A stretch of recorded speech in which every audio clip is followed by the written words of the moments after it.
जय हिंद दोस्तों, मैं अमित रघुवंशी आपका इस वीडियो में स्वागत करता हूं। आज की इस वीडियो में हम बात कर रहे होंगे एनडीए के बारे में। एनडीए क्या होता है उसकी बात करेंगे। एनडीए में किस तरीके से हम एंट्री ले सकते हैं उसकी बात करेंगे।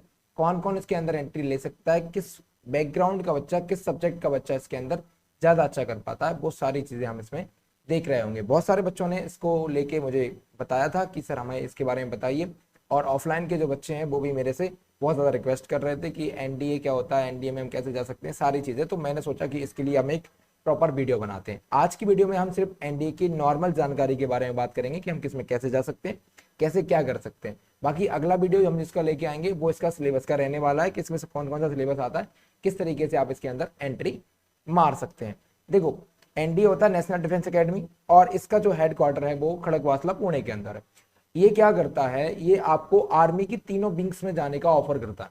आप अगर नॉर्मल आर्मी में जाना चाहते हैं तो आर्मी के लिए रहेगा, आप नेवी में जाना चाहते हैं तो नेवी में जा सकते हैं। आपको अगर एयरफोर्स के अंदर जाना है तो आप एयरफोर्स के अंदर भी इसमें जा सकते हैं। इसके लिए नेवी और एयरफोर्स का बैकग्राउंड मैथ मांगता है। बाकी की अगर आपको आर्मी में जाना है तो आप किसी भी बैकग्राउंड, किसी भी सब्जेक्ट से होंगे तो आप इसके अंदर जा पाएंगे, ठीक है ना। एनडीए का एग्जाम टफेस्ट एग्जाम के अंदर एक बनाया जाता है, 12th बेस पे कंडक्ट कराता है। इसकी बात कर लेते हैं कि एनडीए को कंडक्ट कौन कराता है। तो एनडीए को कंडक्ट कराने वाली बॉडी का नाम है यूपीएससी।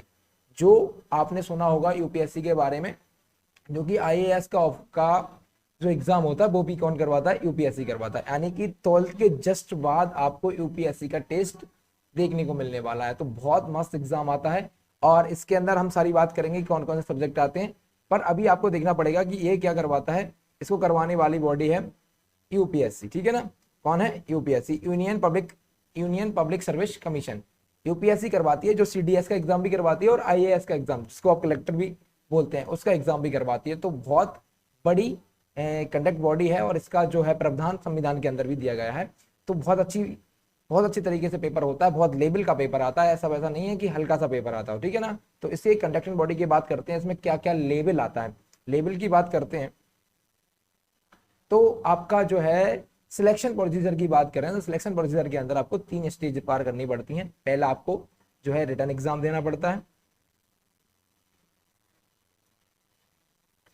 पहला जो है आपको फर्स्ट स्टेज के अंदर रिटन एग्जाम देना पड़ता है। उसके बाद आपको एसएसबी टेस्ट देना पड़ता है, जो भी नॉर्मल टेस्ट होता है, और उसके बाद होता है मेडिकल टेस्ट, ठीक है ना। फर्स्ट एग्जाम जो है रिटन है, फिर उसके बाद एसएसबी टेस्ट है।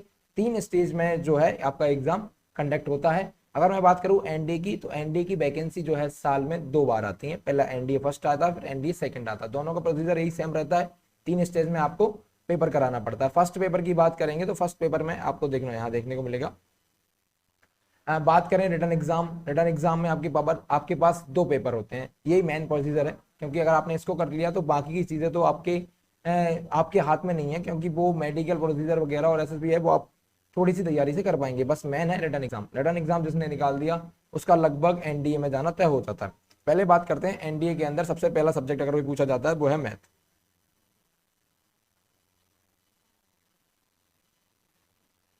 तो एनडीए के अंदर पहला सब्जेक्ट जो पूछा जाता है वो है अपना क्या है, मैथ है। मैथ है, ठीक है। मैथ की बात कर रहे हैं तो मैथमेटिक्स के अंदर आपको 120 क्वेश्चन मिलते हैं, जो लगभग 300 नंबर के होते हैं। इसमें माइनस मार्किंग भी होती है, 300 नंबर का होता है, और उसमें टाइमिंग बहुत कम होती है भाई, ठीक है ना। लगभग आपको ये मान लीजिए कि इसके लिए आधा मिनट मिलता है एक सवाल को करने के लिए। तो इसके लिए आपको क्या करना पड़ेगा, स्पीड और एक्यूरेसी, 2 चीज पे फोकस करना पड़ेगा। बनाने की बात नहीं है, टफ लेवल क्वेश्चन नहीं होते, क्वेश्चन लेवल के होते हैं, मॉडरेट लेवल के होते हैं। पर इसके अंदर जो मेन चीज होती है वो होती है स्पीड और एक्यूरेसी। अगर आपने उस दोनों चीजों पे फोकस कर लिया तो आप आराम से एनडीए निकल ले जाएंगे। इसके अंदर आपको आप दे पाते हैं 12th के बाद, यानी कि ये आता है 6 से लेके, अगर आपने 12th तक की एनसीईआरटी को कवर कर लिया अच्छी तरीके से, बिना किसी टीचर के भी कर लिया, तो आपका काम हो जाएगा। बाकी मेन चीज ये होती है कि इसमें सिलेबस बहुत ज्यादा वास्ट है, तो आपको किसी ना किसी टीचर्स की हेल्प लेनी पड़ेगी, जो ये बता पाए आपको कि किस तरीके से आप इन चीजों को कर पाए, और कौन सी चीजें आपको पढ़नी है और कौन सी चीजें छोड़ के चलनी है। क्योंकि बहुत सारा सिलेबस है, कितना पढ़ोगे, समझ रहे हो ना। जैसे कि मैंने खुद इसका एक्सपीरियंस किया, मैं इस एग्जाम को दे चुका हूँ, ठीक है। बाकी हुआ नहीं हुआ वो बात की बात है, वो उसके लिए हम आप अलग वीडियो में बात करेंगे। क्योंकि मैं मेडिकल थोड़ा सही नहीं था, इसलिए मेरा ये नहीं हो पाया। एग्जाम हो चुका था। और मैथ की बात करें तो मैथ में मेरा अच्छा स्कोर था। और बात ये करेंगे अभी हम तो मैथ की बात कर रहे थे ना, तो मैथ के लिए आपको सबसे ज्यादा ध्यान रखना पड़ेगा, क्योंकि मैथ के बिना फर्स्ट एग्जाम निकालना मुश्किल ही नहीं, नामुमकिन है। ठीक है ना, तो जिनका मैथ अच्छा नहीं है तो कृपया करके मैथ पे फोकस करें, और अगर ये मैथ के बच्चे हैं तो उनके लिए तो बिग अपॉर्चुनिटी होने वाली है। और बहुत तरीके से हर साल इसकी वैकेंसी आती है, हर साल ये एंट्रेंस एग्जाम होता है। हालांकि ये आईआईटी या जेईई और उसके लेवल के क्वेश्चन नहीं होते हैं, बट उससे लेवल में अच्छे क्वेश्चन भी होते हैं, कुछ क्वेश्चन उसके छोटे कम होते हैं, लेकिन हाँ अच्छा होता है और स्कोर ज्यादा नहीं जाता। स्कोर ज्यादा नहीं जाने का कारण क्या होता है, क्योंकि बहुत सारे बच्चे तो उसको देख ही नहीं पाते, पूरे क्वेश्चन को देख ही नहीं पाते, क्योंकि टाइम बहुत कम होता है। इसलिए आपको दो चीजों पर ध्यान रखना पड़ेगा, जिसमें मैंने बताया, एक तो स्पीड, दूसरा एक्यूरेसी। इन दो पे फोकस कर लिया तो आपका काम हो जाएगा। बात करेंगे सेकंड एग्जाम की, तो सेकंड एग्जाम में आपका जीएटी होता है, जनरल एप्टीट्यूड टेस्ट। इसमें आपको दो चीजें देखने को मिलेंगी, पहला देखने को मिलेगा इंग्लिश, दूसरा देखने को मिलने वाला है जीएस। देखो इंग्लिश नॉर्मल होता है, नॉर्मल अगर इंग्लिश का ग्रामर आपने कर लिया तो आपका काम हो जाएगा, बट जीएस के अंदर आपको बहुत सारे सब्जेक्ट पढ़ने पड़ेंगे। इसमें बहुत ज्यादा चीजें लिमिटेड करनी पड़ती हैं, क्योंकि इसके अंदर बहुत सारे सिलेबस आते हैं। इसके अंदर आपका हिस्ट्री आ जाएगा, जियोग्राफी आ जाएगा, इकोनॉमिक्स आ जाएगा, पॉलिटी आ जाएगा, इसी के अंदर तीनों साइंस आ जाएंगी, फिजिक्स, केमिस्ट्री, बायो, सारा जितना मटेरियल जो है आप याद करने वाली चीजें होती हैं वो सब जीएस के अंदर आ जाती हैं। इसके अंदर करंट अफेयर भी आ जाता है, और करंट अफेयर अपने आप में एक वास्ट सिलेबस है।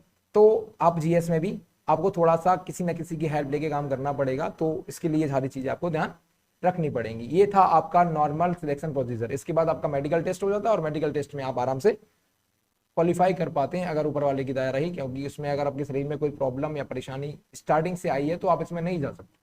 ठीक है ना, इसमें किसी का नहीं है, इसमें बस ये है कि जो नॉर्मल व्यक्ति हो, जो बिल्कुल फिजिकली फिट है, वो इसके अंदर जा सकता है। इसमें आपका फिजिकल टेस्ट नहीं होता है, फिजिकल टेस्ट नहीं होता, बस आपका क्या होता है, उसको बोलते हैं अपन मेडिकल टेस्ट होता है, जिसमें आपकी पूरी बॉडी का चेकअप होगा कि आप कहीं से भी डिसऑर्डर तो नहीं है, आपके अंदर कोई ऐसी परेशानी तो नहीं है जो आर्मी के लिए खतरा पैदा कर दे, आर्मी के लिए मुश्किलें खड़ी कर दे। ठीक है ना, क्योंकि अब ये आर्मी जॉब है तो आपको पता ही होगा कि इसमें शरीर बहुत ज्यादा मायने रखता है, साथ ही साथ अच्छे लेवल की जॉब होती है, इसलिए इसमें मेंटल प्रोग्रेस भी इंसान की देखी जाती है, और आगे आपको एनडीए में जाने का मौका मिलता है, जहाँ जाना और जहाँ कदम रखना अच्छे अच्छे लोगों का सपना होता है। मेरा भी सपना था जो कि पूरा नहीं हो पाया, इसलिए मैं चाहता हूँ कि आप लोग अपने सपने को जरूर पूरा कर पाएं। ठीक है ना, तो ये नॉर्मल चीजें हमने एनडीए के बारे में देखी, और आगे हम एनडीए के साथ साथ और भी चीजें की, इसके सिलेबस की बात करेंगे पूरा, कि मैथ्स में कौन कौन से टॉपिक्स आते हैं, जीएस में कौन कौन से टॉपिक्स आते हैं, इंग्लिश में कौन कौन से टॉपिक्स आते हैं, क्योंकि मैथ्स के बिना आप इसको निकालना असंभव मान के चलिएगा।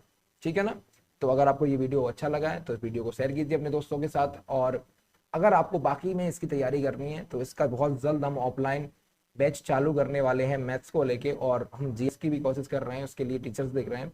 बस ऑफलाइन में हम इसका मैथ्स का बहुत ही मस्त सिलेबस, मैथ मैं खुद पढ़ाता हूँ आपको बताया, और मैथ को लेके मैं इसका बहुत जल्द जो है सिलेबस के साथ साथ बहुत अच्छी स्ट्रेटजी के साथ साथ बहुत अच्छा बैच लेके आने वाला हूँ अपने अशोकनगर शहर, जिसमें मैं कोचिंग चलाता हूँ। ऑफलाइन सेंटर की ये कोचिंग रहने वाली है, ऑनलाइन में अभी कोई ऐसा प्रोग्राम नहीं है, बट अगर जो लोग अशोकनगर से हैं, वाकई पढ़ना चाहते हैं, या आसपास कहीं से हैं और वाकई अशोकनगर आना चाहते हैं और अशोकनगर आ सकते हैं, तो उनके लिए बहुत ज़्यादा ये चीज़ होने वाली है, क्योंकि इस शहर में अभी तक किसी ने इस तरह की कोई भी चीज़ नहीं की है। बस यहाँ पे छोटी छोटी चीज़ों को लेके, छोटी छोटी गवर्नमेंट जॉब को लेकर तैयारी कराई जाती है, उनमें कोई भी आपका फ्यूचर ज़्यादा डिसाइड नहीं होता, बच्चे फालतू घूमते रहते हैं, और आपको ये 11th-12th के लेवल पे देखने को मिलती है। यानी कि जस्ट आपने 10th पास आउट किया, तो 11th-12th में अगर आप हैं, इस साल अगर आप 11th में, तो आप इसकी तैयारी करिए, 11th-12th दोनों साल तैयारी कीजिए, साथ में आपका 11th-12th भी हो जाता है, और साथ में एनडी की प्रिपरेशन भी हो जाती है, और जस्ट 12th के बाद आप इसका एग्जाम दीजिएगा और आप पहुंच जाएंगे खड़गवासला। ठीक है ना, तो मिलते हैं अगली वीडियो में, जब तक के लिए